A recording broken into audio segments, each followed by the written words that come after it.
They begrudgingly awakened as he continued to sing. Discipline, duties, and routine kept the Union officers sane during their confinement to the second floor of the prison that they never could leave even for a breath of fresh air. A man didn't know the depth of his need for the outdoors until he was deprived of it. Then stick him in an overcrowded room with one latrine and no way out, and watch him squirm as it slowly maddens him. Inch by inch, the confinement eats away at his soul until nothing remains but a husk of a man. Then one day, he voluntarily steps out in front of one of the open windows, providing the bored-as-hell Confederate guards below some target practice. Wolf had seen it done. A broken captain from the 34th Indiana just stood one day, basking in the fishy breeze from the James River docks. The sunlight shone on his face, making him glow, and despite the calls from his comrades to return to the safety of the interior, he basked in it.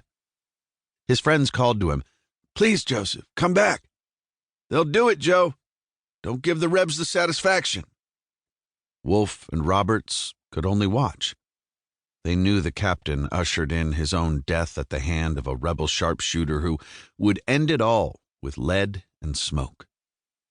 The men around him ducked, covering their heads, calling to him to lay down. It only took one shot. The crack of a rifle musket boomed below, echoing off the walls of the warehouses. The bullet knocked the captain's head backward. He collapsed almost peacefully, a mini A-ball rattling inside of his skull. Today, the men went about their morning routines. Those that had toothbrushes, a most lucrative luxury of only the luckiest, brushed their teeth. Others went to prepare food. Clusters of men sat in semicircles trading smudged newspapers that had already been read by hundreds of eager officers, grasping for any bit of information they could find. A few played cards, and others went about searching for rats to exterminate, or, if the rodents were substantial enough, add them to whatever rations were available for the day. Furniture was sparse and cherished among the men. The few stools and tables they used had been crafted from old crates. Robert scratched his head, picking at an infestation of lice that had taken residence upon his scalp. With no good way to bathe, the lice colonized the filthy prisoners with impunity. "How'd you sleep?" "About as good as you could expect in this hellhole." "I didn't sleep bad. Had a dream about Rosie last night." A roguish grin crossed Roberts's boyish cheeks. "Not while you held me. Tell me it was when you were turned to the other side." Robert's grin didn't subside. "We're pals, right? Ain't no shame in it." Wolf sighed, pushing himself to his feet. He shook his arms, trying to loosen the stiffness from them. "Better than Reynolds' farts." He locked hands with Roberts and helped him upright.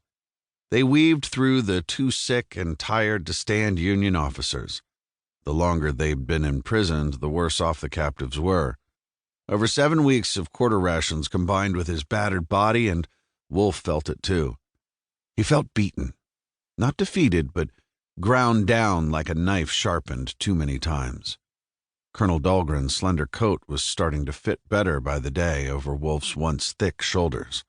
Wolf and Roberts waded through the sea of dirty blue prisoners toward a group of 20 waiting near the locked prison door. The sun hadn't crept through the window, casting the prisoners in dim shadows. They were all part of the first shift of soldiers to cook meals for their room and were known simply as the mess squad. Lieutenant Colonel James Sanderson was in charge of the kitchen operations for the entire prison and had organized the men into mess squads. Each squad was entrusted with the rations for their room. However, that didn't matter much when they had to scrape together whatever they could.